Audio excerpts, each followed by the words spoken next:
semuanya, saya berada di Kota Tua bersama teman-teman dan kameramen saya, yaitu Adel, Nadia, Irna, Aisyah, Nela, dan dengan kameramen kita sendiri ada dia. Oh, enggak.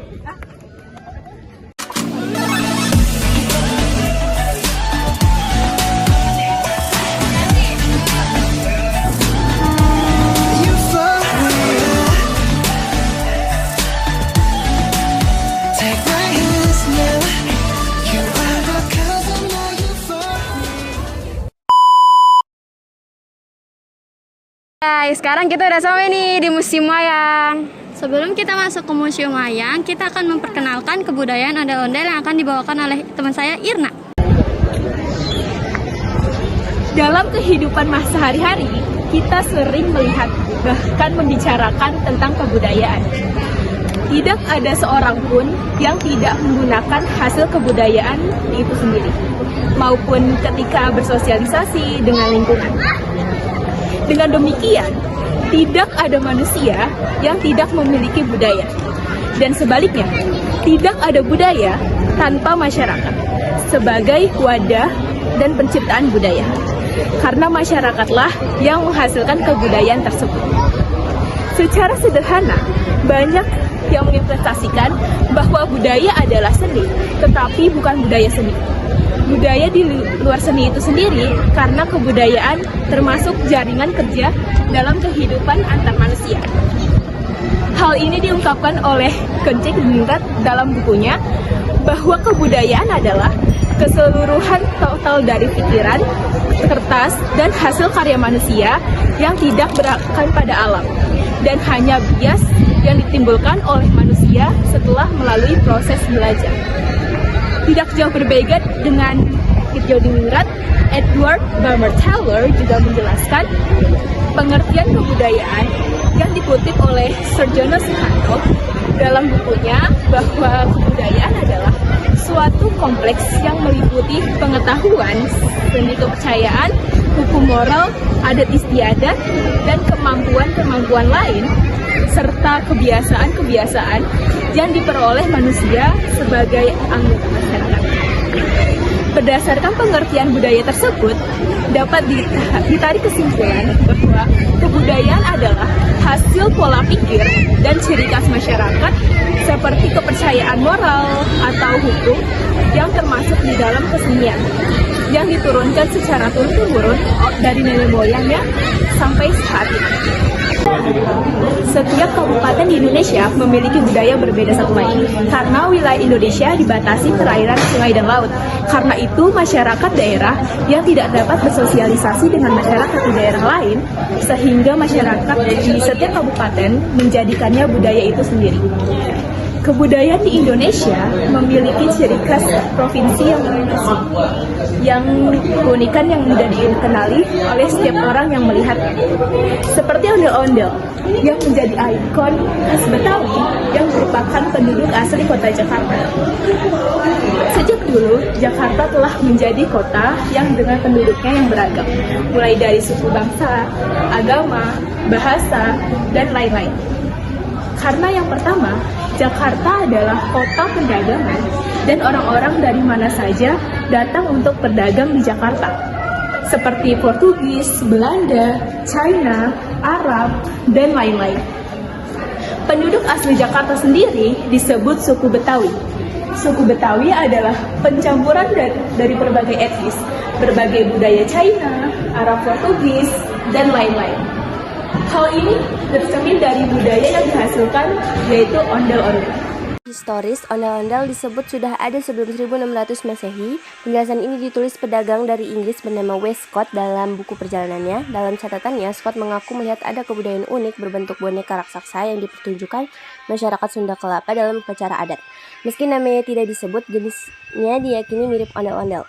Sementara menurut cerita turun-temurun sesepuh di Betawi, ondel-ondel sudah ada sejak zaman nenek moyang Dulu ondel-ondel dibuat untuk upacara tolak balak. Upacara tolak balak diadakan untuk mengusir wabah penyakit yang menyerang perkampungan atau gangguan roh halus yang gentayangan. Untuk mewawancarai Bapak, di sini kita ingin menanyakan tentang eksistensi ondel-ondel yang ada di Kota Tua. Nah, yang pertama, apa sih yang Bapak ketahui tentang ondel-ondel itu? Oke, jadi kalau ondel-ondel seperti yang di belakang ini memang sebagai ikonnya Kota Jakarta ya. Nah, namun semakin ke sini pernah kita selama pandemi itu kita pernah lihat ondel-ondel itu sebagai media ngamen. Itu sangat miris sekali karena dulu si ondel-ondel ini tempatnya di tempat-tempat khusus, yaitu biasanya ada di dalam untuk perlengkap acara khususnya untuk masyarakat Betawi. Misalnya dalam acara pernikahan, acara sunatan, acara pelantikan gubernur dan lain sebagainya selalu ada ondel-ondel. Nah, ondel-ondel ini dulunya diciptakan atau dibuat sebagai alat penolak bala. Makanya selalu ditaruh di depan pintu atau di depan rumah yang memiliki acara tersebut. Supaya apa? Supaya menghindari bala atau gangguan, baik gangguan mistis atau gangguan yang nyata dan lain sebagainya. Jadi seperti itu. Nah, untuk eksistensinya sekarang ini memang ondel-ondel itu sudah jarang dipakai untuk kebudayaan tersebut. Nah, khususnya karena daerah Jakarta itu, terutama masyarakat Betawi, itu hanya masyarakat tertentu, Betawi tertentu yang masih menjalankan budaya tersebut. Kalau yang sudah modern itu kadang jarang yang memakai ondel-ondel sebagai ikon atau ditaruh di depan. Gitu. Nah, untuk di Kota Tua ini kita sudah sering lihat juga jarang ada ondel-ondel dipakai untuk untuk ngamen ya. Karena apa? Karena kita sebenarnya ingin mengembalikan posisi si ondel-ondel ini. Jangan sampai ondel-ondel ini hanya dipakai untuk bahan ngamen dan hanya untuk keuntungan sementara. Jadi kalau bisa nilai kebudayaan kita itu tetap bertahan, karena memang dari dulu sampai sekarang ondel-ondel ini sebagai ikonnya Jakarta selain Monas. Jadi seperti itu. Sebenarnya tuh kan sekarang udah nggak ada nih ondel-ondel di Kota Tua. Itu tuh udah dari kapan sih, Pak? Nah, kalau untuk dari kapannya saya kurang pasti ya, tapi selama pandemi pun kita ondel-ondel untuk ngamen di Kota Tua udah agak jarang, karena memang kebanyakan ondel-ondel itu ada di bagian di kampung-kampung. Tahan dulu. Menurut Bapak, bagaimana cara untuk mempertahankan eksistensi ondel-ondel di kalangan milenial? Apalagi sekarang kan budaya asing udah mendominasi nih. Budaya kita lebih tepatnya di ibu kota sendiri. Oke. Kalau harapan saya sebenarnya kalau untuk melestarikan kebudayaan ondel-ondel ini sendiri, memang tugasnya generasi muda sekarang. Karena kalau nggak kalian, siapa lagi yang akan meneruskan? Dimana kalian juga bisa mengolah eksistensi dari ondel-ondel tersebut, misalnya dalam event-event, bisa event pensi atau event apapun itu yang berhubungan dengan kebudayaan Kota Jakarta, selalu dihadirkan namanya ondel-ondel, supaya apa? Generasi yang akan datang itu tetap paham tentang fungsi ondel-ondel itu apa, terus makna dari ondel-ondel itu apa, jadi lebih paham. Itu biaya pengembangannya tuh berapa ya, Pak? Kalau untuk pengembangan saya nggak terlalu memahami, karena memang itu tergantung kebutuhan saja perkembangannya. Bisa aja cuma mengembangkan ondel-ondel melalui digital atau melalui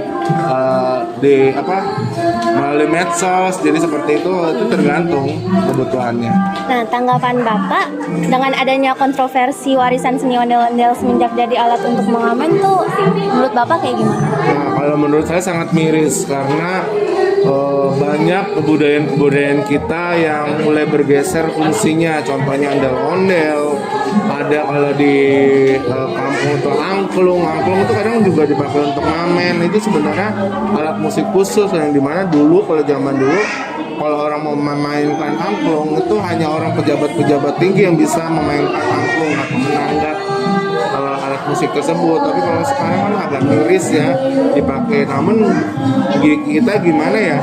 Itu adalah sebuah kebutuhan di mana masyarakat ini butuh duit pas untuk dimainkan, terus dia dapat duit ya mau nggak mau mereka tertarik. Cuman memainkan ondel-ondel dia dapat penghasilan bisa seharinya bisa 200, 300 dan sebagainya. Jadi seperti itu. Ya. Agak miris. Makasih ya Pak. Baik. Dari kelompok kami untuk